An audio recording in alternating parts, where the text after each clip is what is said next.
우리 하나님 살아 계십니다. 예수님 여기 계십니다. 성령님 역사하십니다. 여행을 떠나기 위해서 공항에 도착한 승객이라면 누구나 거쳐야만 하는 절차가 있어요. 시큐리티 체크업입니다. 먼저 저의 아이디를 보여주고 신상 체크업하고 나면 이제 검색대 앞에 쭉 라인업을 하죠. 별 잘못한 것도 없는데, 걸릴 것도 없는데 괜한 긴장감이 우리를 사로잡습니다. 내 소지품을 엑스레이 검색대 위에 올리는 것도 그렇고, 내 몸을 이렇게 손세우고 스캐닝하는 것도 좀 기분이 그렇더라, 그런 말입니다. 그러다가 행여 내 가방이 직선으로 나오지 않고 옆으로 빠져들어가서 보안 담당자의 손으로 열기라도 한다면 영 달갑지가 않습니다. 그러다가 패스, you are okay 그러면 휴 하고 우리는 우리의 게이트를 찾아가는 여행객들입니다. 오늘 하나님께서는 너는 나 외에는 다른 신을 네게 두지 말라. 이 첫 계명은 우리가 섬겨야 할 대상과 직결된 계명입니다. 제가 이런 질문을 한번 드려보고 싶습니다. 만약 여러분이 1계명이라고 하는 이 검색대 앞에 서 있다고 한다면 여러분은 무사통과할 자신이 있습니까? 그럼요, 목사님. 다른 건 몰라도 괜찮아요. 저는 다른 신 안 섬기잖아요. 우리 집에 우상단지 없어요. 저는 하나님을 믿고 매일 성경책 들고 매주 교회 착실히 오잖아요. 마술이나 미신이나 부적 이런 건 아예 안 한다니까요. 그리고 목사님, 재미로라도 신년에 연초에 점괘 보는 것도 안 하잖아요, 저는. 그래서 아무 갈등도 없이 아무 찔림도 없이 이런 시원한 대답, 나는 무사통과예요, 할 수도 있겠습니다. 그런데 말입니다, 이런데도 말입니다, 만약 패스가 안 된다면 당황스럽지 않을까요? 무엇이 문제일까? 그것은 우상에 대한 하나님의 생각이 우리와 다를 수 있다는 겁니다.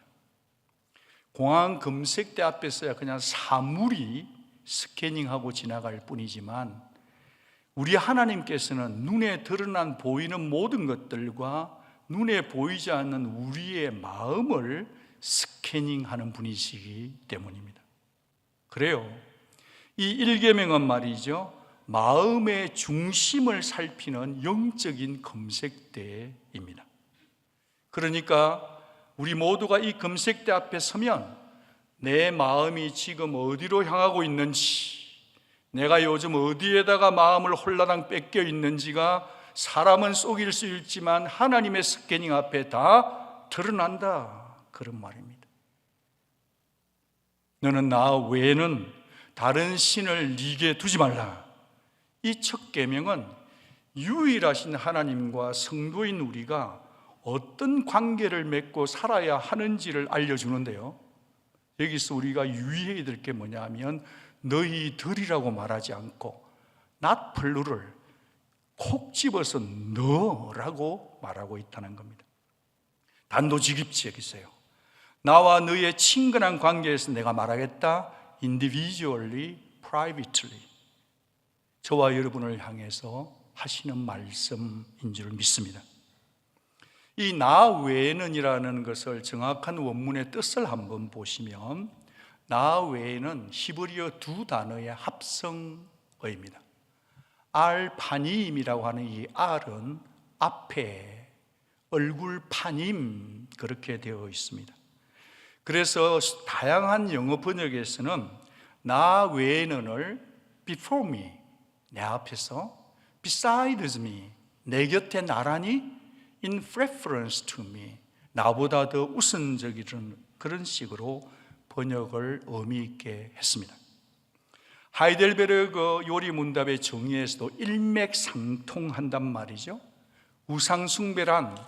우상숭배란 말씀으로 자기를 계시하신 유일하고 참된 하나님 대신에 그분과 나란히 신뢰하는 다른 것을 소유하거나 만드는 것은 뭐죠? 우상숭배란 겁니다. 하나님 말씀하십니다. 얘야 한드가 나와 너 사이에는 그 어떤 것도 개입돼서는 안 된다. 너는 나만 사랑해야 돼. 나보다 더 좋아하는 그 어떤 것도 내 눈앞에, 내 얼굴 앞에는 나란히 두지 말거라. 이 하나님의 마음이 여러분에게 전달되기를 바랍니다. 와, 우리 하나님 쫀쫀하시네. 우리 하나님 진짜 빡세게 나오시네. 너무 독선적이시네. 너무 배타적이시네. 이 포스트 모던 시대에. 혹시 이런 느낌이 드시는지요? 그런데 그런 느낌을 싹 제거해야 될 이유가 있으니 2절입니다. 저는 지난 시간에도 그 사실을 짚어드렸는데요. 이 오늘 3절 말씀을 풀려가면 저 2절 말씀을 이해해야 합니다. 나는 너를 애굽 땅 종되었던 집에서 인도하여 낸 내 하나님 여호와니라. 그러니까 너는 나 외에는 그 무엇도 네 앞에 두어서는 안 된다, 안 된다, 안 된다 하시는 겁니다. 구원은 건짐을 받은 사건인데 무엇에서 건짐 받았어요? 묶였던 데에서 풀려나서 자유를 경험한 겁니다. 사랑의 손길을 경험한 것이니 너는 그러니까 네 자유 의지로 나만을 선택하고 나만을 사랑하는 게 당연한 것 아니겠니라고 반문 되물으시는 듯 합니다. 여러분, 시내산에서 이스라엘 백성과 특별한 언약 관계를 맺으신 하나님은 성경 구석구석 곳곳에서 우리와 하나님과의 관계를 왕과 백성의 관계, 아버지와 아들의 관계, 신랑과 신부의 관계로 묘사해요. 신랑과 신부의 관계라는 이 관계보다 더 이상 친밀한 인간관계가 어디 있겠어요? 네, 그러니까 말입니다. 제1계명의 핵심이 뭐냐? 한 단어로 표현을 하면 이것은 사랑인 겁니다. 아니, 사랑의 확인인 겁니다. 제1계명은 마치 나를 향하신 하나님의 사랑이 얼마나 놀라운가를 선포하시는 하나님의 자기 고백, 하나님의 자기 선언인 겁니다. 나는 너만 사랑한다. 이 지구촌에 너 혼자 있어도 나는 예수를 보냈단다.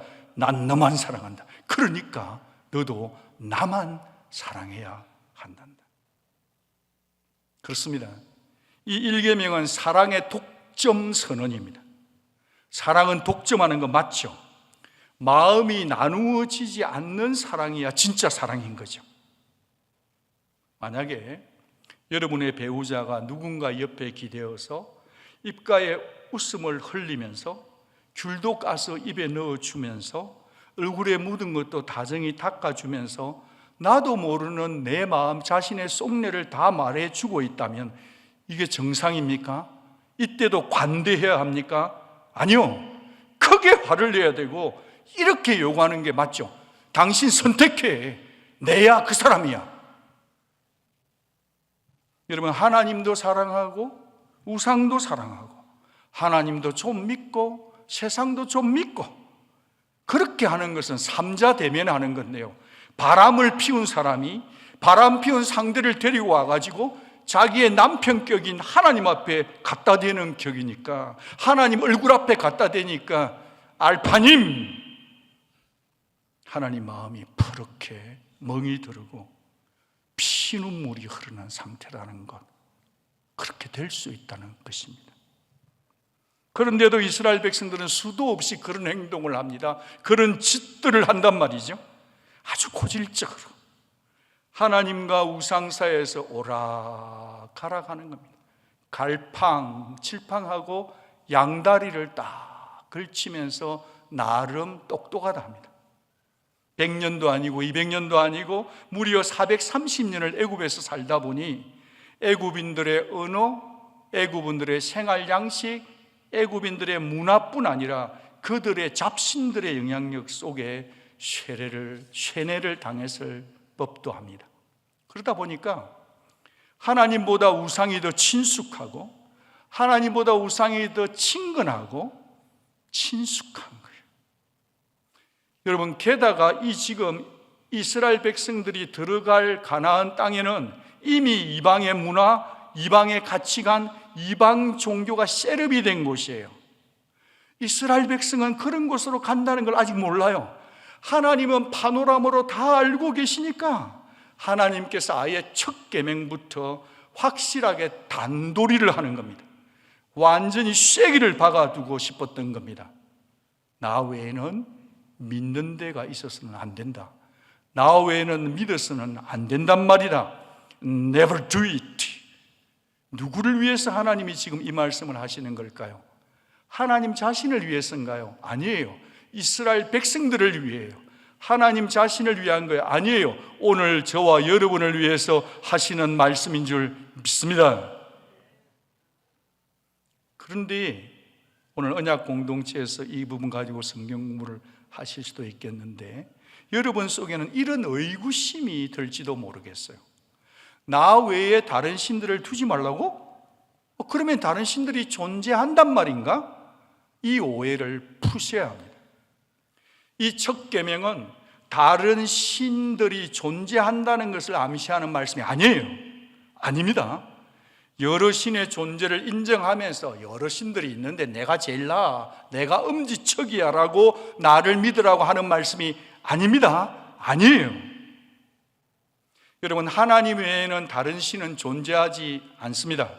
사도 바울은 이미 고린도전서 8장 4절에서 우상은 세상에 아무것도 아니다.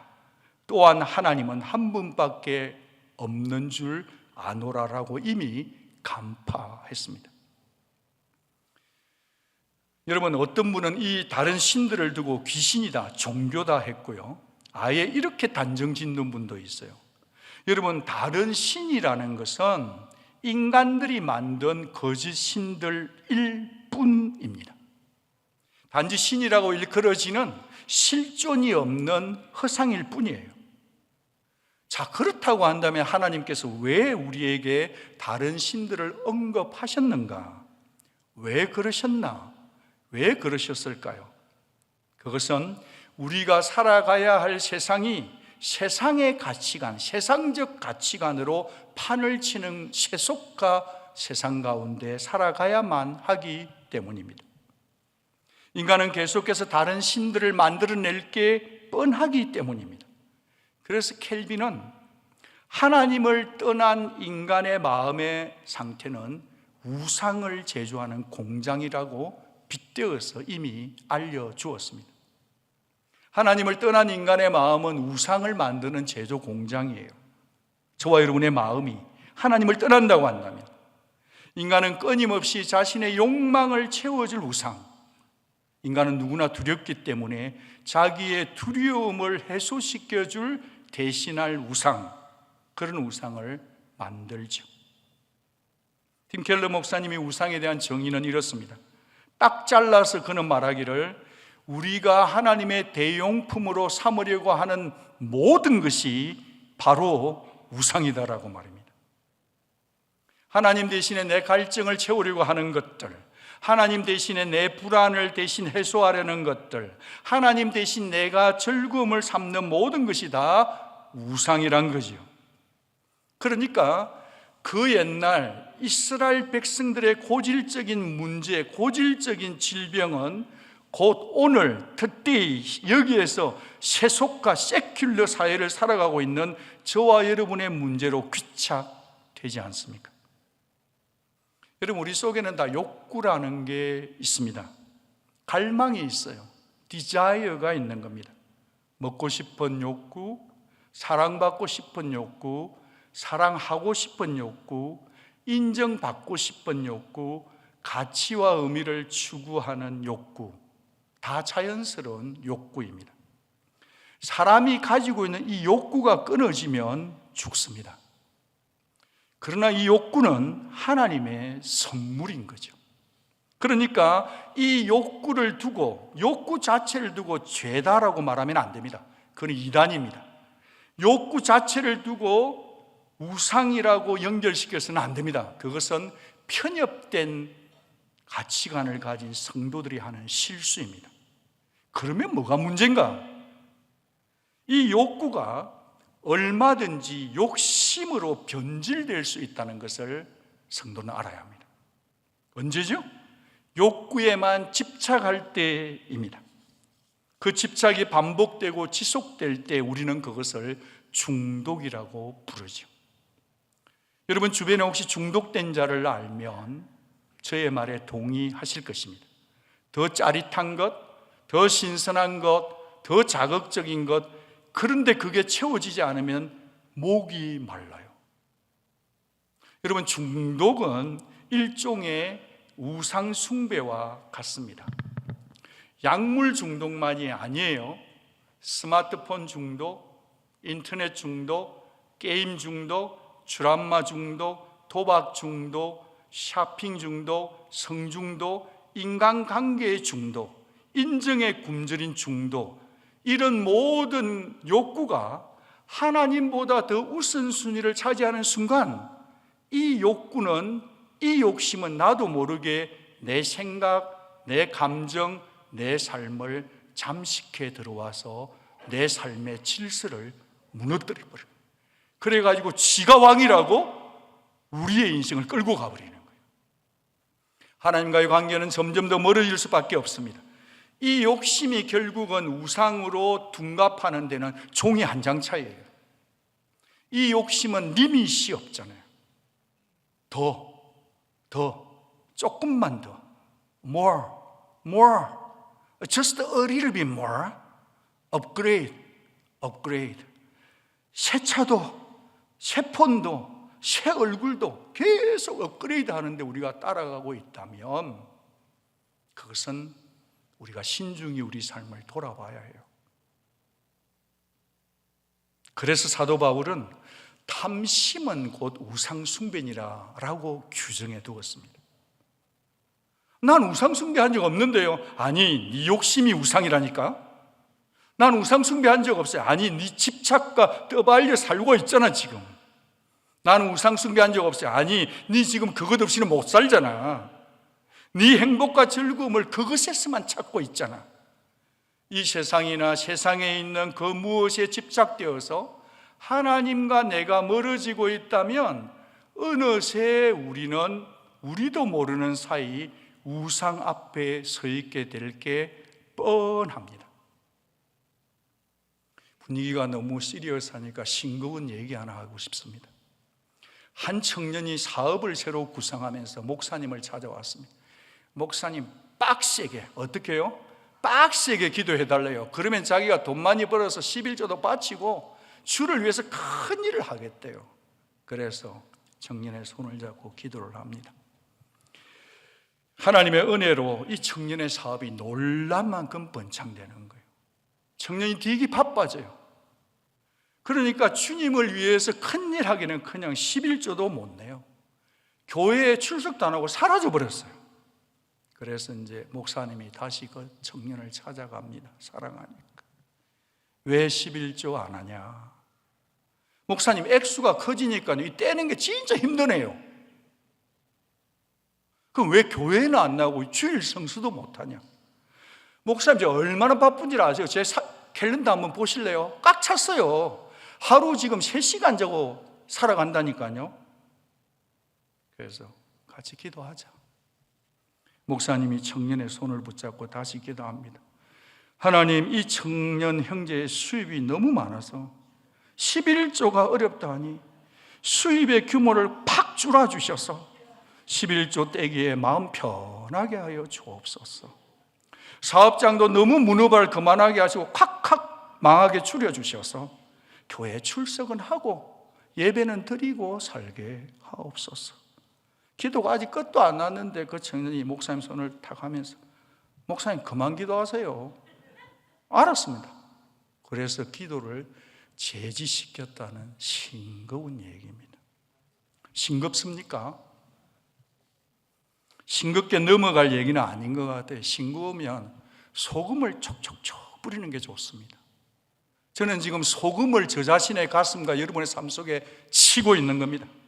핵심이 뭐냐?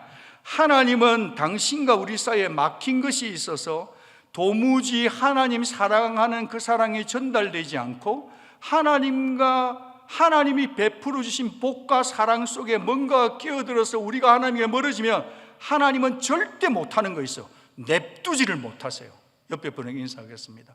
우리 하나님은 냅두지를 못한대. 얘기 한번 해주세요. 냅두면 저주입니다. 청소년들 하도 예먹이면, 그래 네가 네 애미의 못에 가슴을 박는데, 가슴에 못 박는데 네 알아서 해라. 냅둔다. 이제 네 알아서 해라. 이거 뭐죠? 축복이에요. 하나님은 끝까지 우리를 냅두지 못하시는 분이세요. 아멘. 우리를 끝까지 붙들어서 붙잡아 당겨서 하나님 사랑하고 살도록 한다. 10계명의 첫 계명은 사랑이다. 하나님 사랑하고 사는 게 복이다. 그 말씀을 주시는 거죠. 신약 성경은 여러 군데에서 마음의 우상을 경고하고 있는데 한번 보시죠. 주 예수님의 말씀입니다. 한 사람이 두 주인을 섬기지 못할 것이니 하나님과 재물을 겸하여 섬길 수 있어요? 없어요? 없습니다. 누구의 말씀이죠? 예수님의 말입니다. 우상의 뿌리를 계속 따라 들어가 보면 결국 돈사랑이에요. 탐욕의 신과 만문의 신을 이기는 방법은 예수 잘 믿는 것밖에 없습니다, 여러분.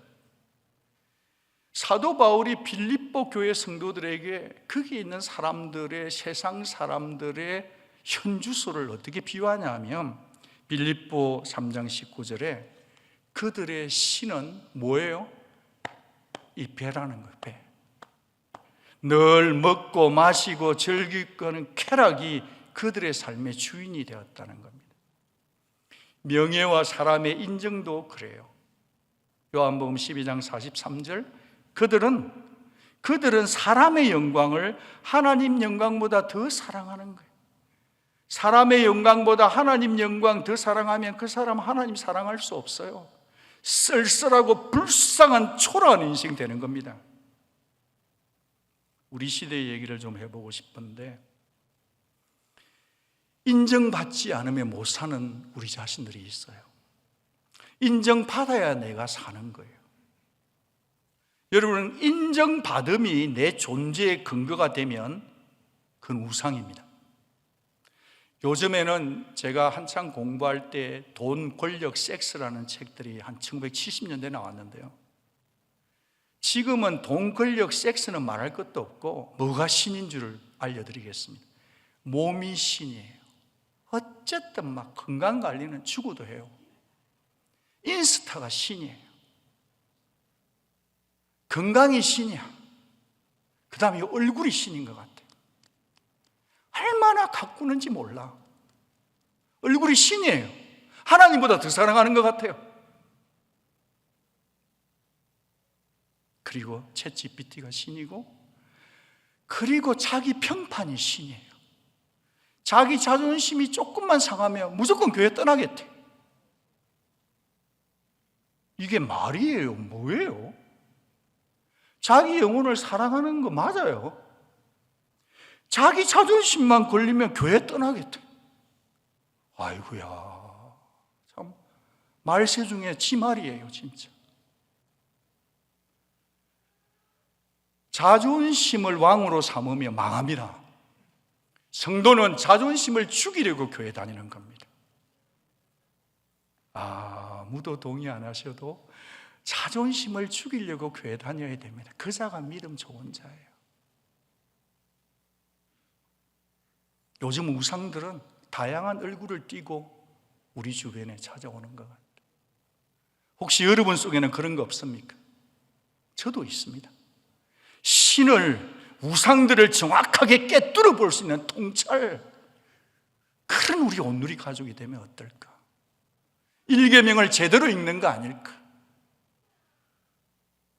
여러분, 그게 무엇이든지 간에 여러분의 삶의 중심의 자리에서 여러분의 마음과 생각을 마음대로 조정하고 컨트롤하고 있고, 여러분의 시간과 물질과 에너지를 온통 그 방향으로 질질 끌고 가고 있다면 맞아요. 그건 영락없는 우상이에요.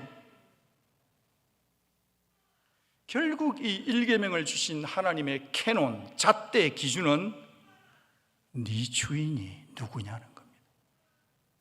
너는 네 인생에서 누구를 섬기고 있니? 너는 지금 누구를 의지하고 살고 있니? 이 질문이십니다.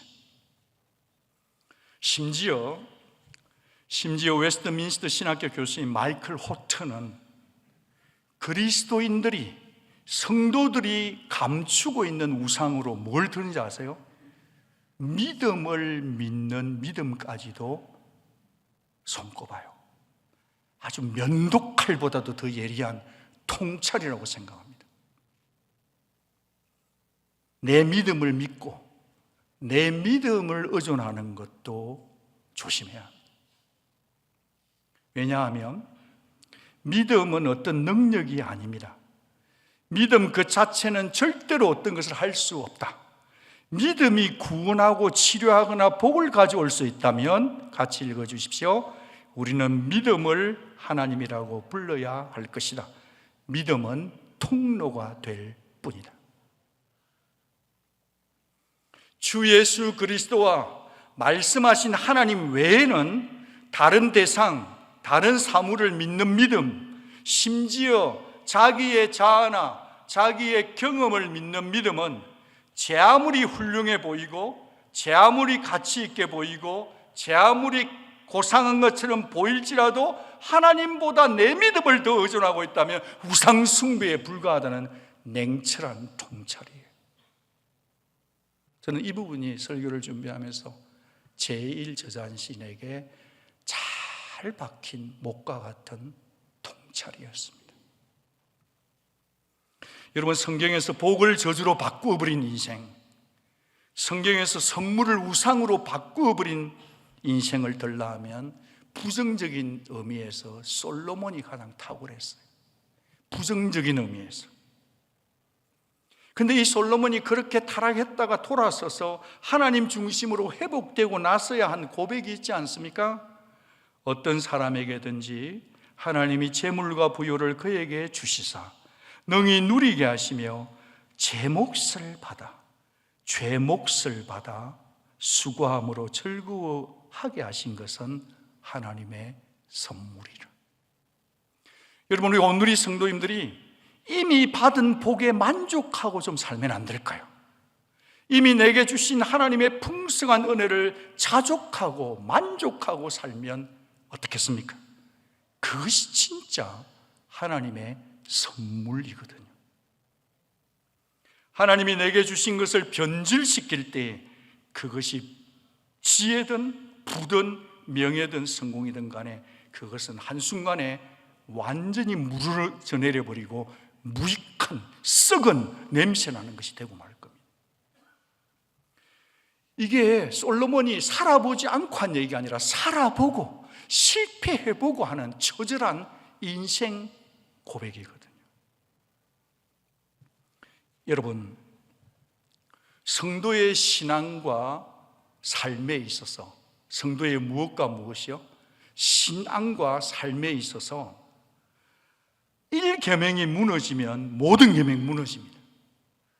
1계명이 바로 딱 서면 성도의 신앙과 삶이 똑바로 섭니다.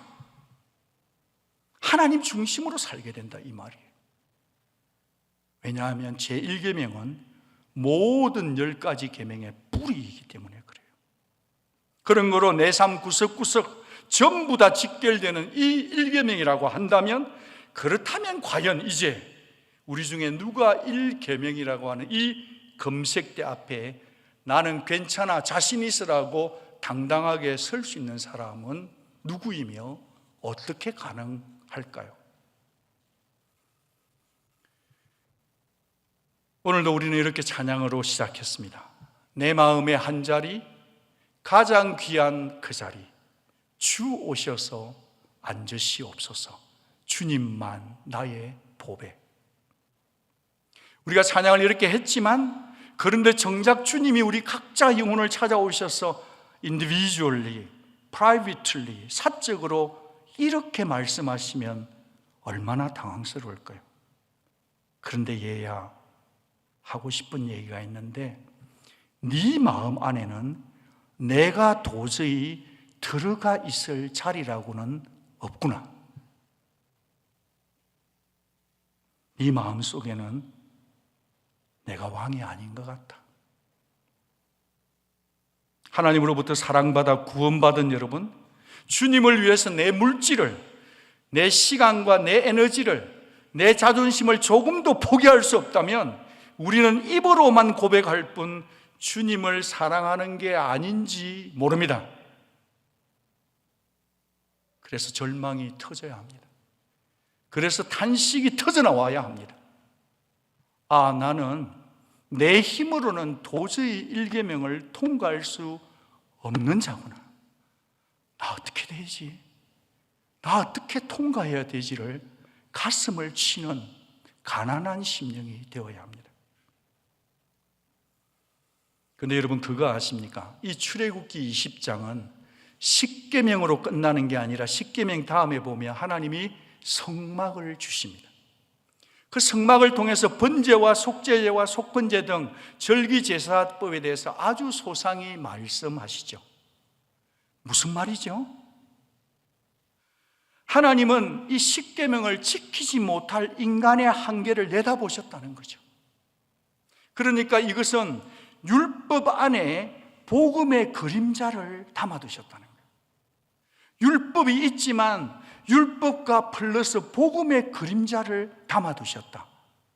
이것을 우리가 꼭 기억해야 합니다. 하나님만 바라보고 살아야 되는데도 그러질 않아요. 수도 없이 하나님을 배신해요. 상처만 드려요. 불순종해요. 엄난해요. 우상숭배해요. 그런데 그런 나를 그대로 받아주시면서 죄 용서의 길까지 미리 예배해 주신 하나님, 그분이 바로 저와 여러분의 하나님 아버지이시니 얼마나 감사합니까? 그 절정이 뭐죠? 주 예수 그리스도의 십자가인 거죠. 율법도 복음이에요, 여러분. 율법 속에 복음을 담아두시고 율법을 완성하러 오신 예수를 통해서 율법이 완성된다. 십계명은 단순히 무거운 계명이 아니라 이 계명 속에 복음이 숨어져 있다는 거죠. 하나님은, 일계명을 주신 이 하나님은 내가 무너질 때마다, 내가 죄를 지을 때마다 엉금엉금 기어서라도 하나님 앞에 와서 회개하기를 기다리시는 마음이 따뜻한 아버지십니다.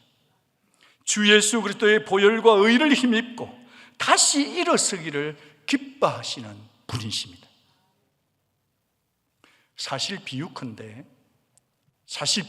말이죠, 우리 모두는 다 시큐리티 체크업이 끝난 사람들이지 않습니까? 어떻게 가능하죠? 주 예수 그리스도의 보혈의 피로 죄사함을 받았으니까. 아멘. 죄사함 받을 뿐 아니라 성령이 와서 우리를 인을 쳤으니까 말입니다. 아멘.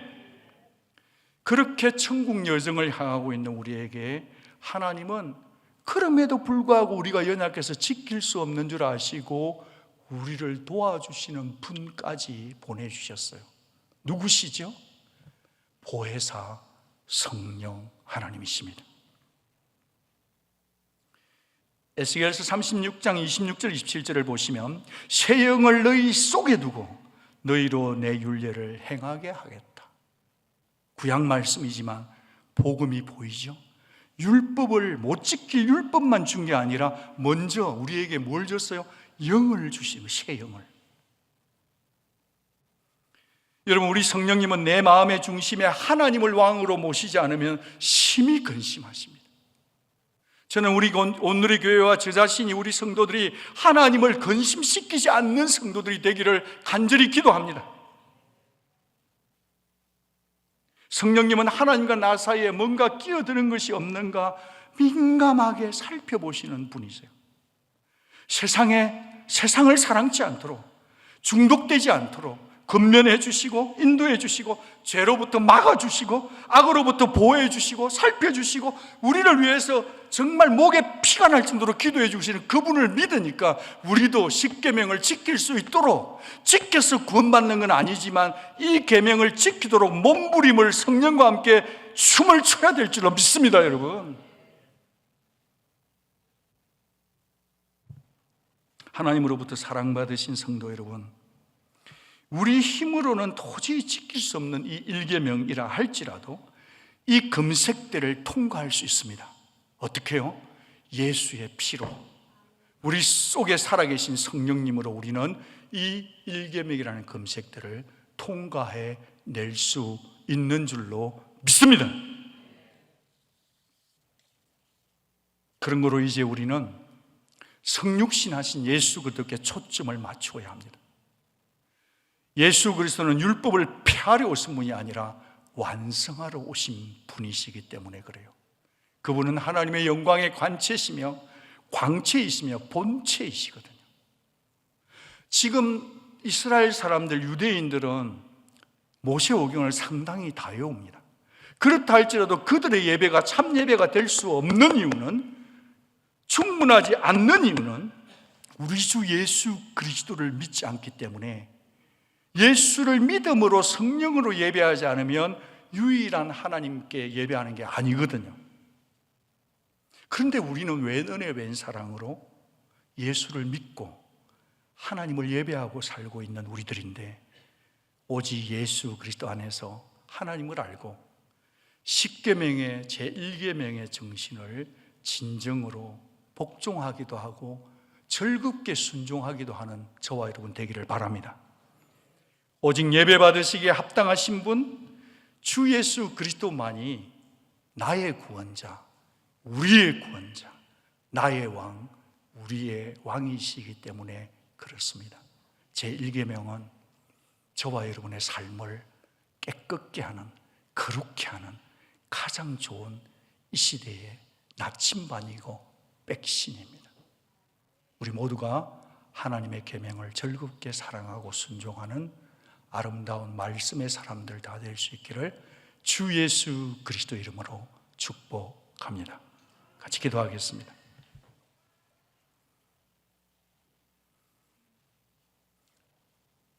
우리의 삶에 당연한 것은 하나도 없습니다.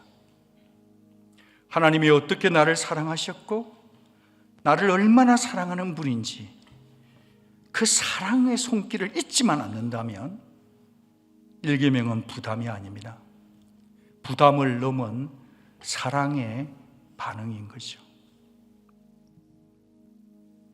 말씀을 들으신 사랑하는 성도 여러분,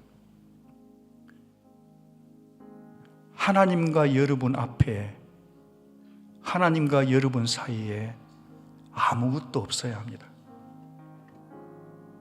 끼어든 것이 없어야 합니다.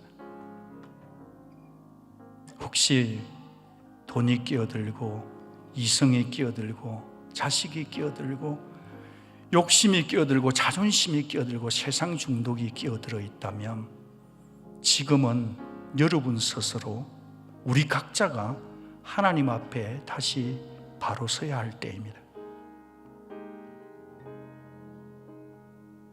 마치 MRI 촬영이 부담스럽지만 내 건강을 위한 거니까 기꺼이 맡기듯이 내 몸을 준엄한 1계명의 금색대 위에 저와 여러분의 영혼 몸을 성령 하나님께 올려드렸으면 좋겠습니다. 올려드려야만 내 속에 있는 우상의 실체를 발견할 수 있고 나를 지독히도 사랑하신 하나님만 사랑하며 살 수 있습니다. 이 시간에 성령 안에서 여러분의 영혼을 위해 여러분이 직접 하나님께 기도하는 시간 같이 않겠습니까? 같이 기도하겠습니다.